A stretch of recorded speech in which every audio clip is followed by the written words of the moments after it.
Hey everybody, it's Doc Green, the Road Scholar, coming back at you. Well, we're all noticing if you're a truck driver, the freight's slowing down and rates are going down. Reason? The economy's crashing even more. A lot of people say, well, look, fuel prices are lower, the economy's getting better. No, it's not, because everything else is going up.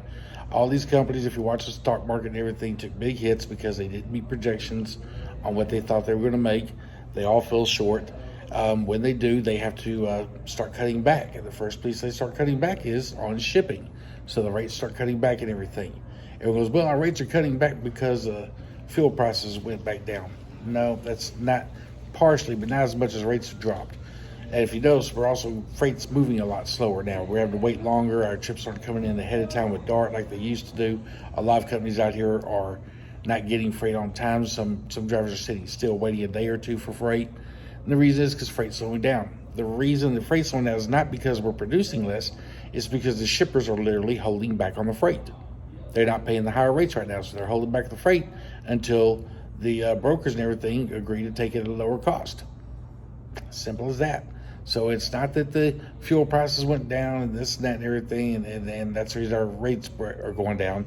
It's because the companies have lost money in profits. They're not meeting their quotas. They're not meeting their mark. So they're going to start shutting down costs and everything. And in doing that, they're going to lower shipping, the amount they're going to pay for shipping. Now it comes down to a question of which one's going to hold out longer. Will it be them or us?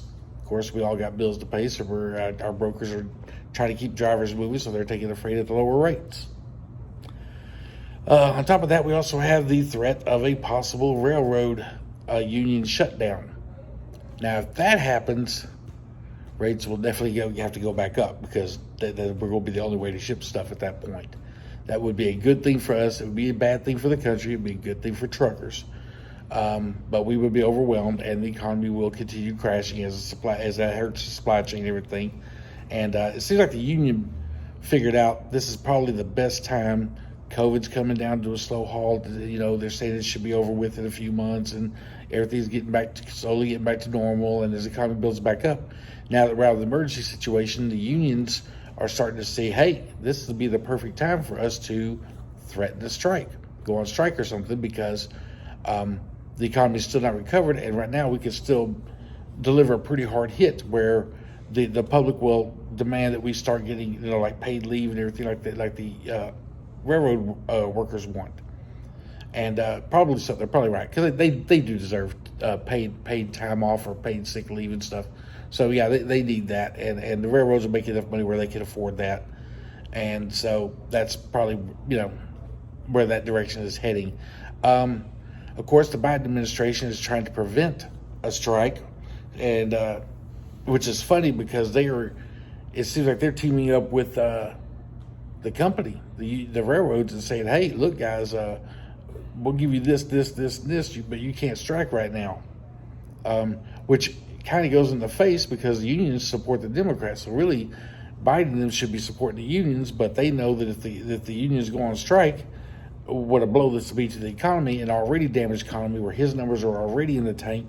So that's probably going to push him more to siding with the railroads instead of the unions.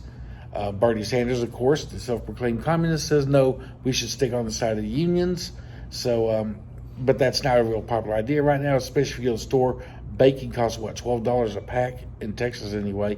I don't know where it is other places. Food prices are skyrocketing. Energy, oil is going down, the price of oil per barrel, but that's only because it's sort of like a political ploy. Right now, literally, Joe Biden is buying oil from Saudi Arabia and the Middle Eastern countries to replace the oil that we had in our strategic reserves that he sold at a discounted rate over to China. Let that one sink in. So we're going to overpay for oil to replace the oil that we had, that we paid off, that we sold cheaper to another country. I mean, it's almost like someone somewhere is just trying to destroy the entire American way of life, the way economy and everything else. And in doing so will just hurt a lot of the world. Makes no sense as to why he did that. None. But that's what happened. So, and of course, that has a roll-down effect upon us. And as Americans are fearing more because the Fed is going to do another rate hike, it looks like, for interest rates. So Americans are starting to tighten up on their spending. They're not buying as many houses. You see this if you go to Zillow and you watch housing market on there and other places. You can see prices of housings are starting to drop. So a lot of people are losing their jobs, and so the houses they bought overpriced a few years ago. Which when I was a real estate agent, I tried to warn people you're buying overpriced, and when the economy does a correction, you're going to have a house that isn't going to have equity in it for about another 20 years. And that's what's happening. So as these people are losing their jobs and they're not able to make these payments, the housing market's starting to crash a little bit because now they're having to sell these houses and get out of them because they can't afford them, or they're going to get foreclosed on. Either which case, it's causing the price of houses to drop. Rentals are going up through the roof because people are losing homes. There's not enough rentals out there, and so rental prices are going up. All of this plays into effect in the economy. All of this plays effect into trucking. As all these other things happen, these companies are not able to make projections and the numbers they thought they were going to make. Of course, people in the stock market get scared and they start selling stocks cheaper. The price starts falling, but they get scared they're going to keep falling, so they start selling it. As they sell off and roll off and everything, of course, these companies are going, no, we can make the money back. So they start cutting costs everywhere. So they're paying less for their materials. They're not buying as much. They're not stocking up as much because they're afraid they won't be able to sell their product.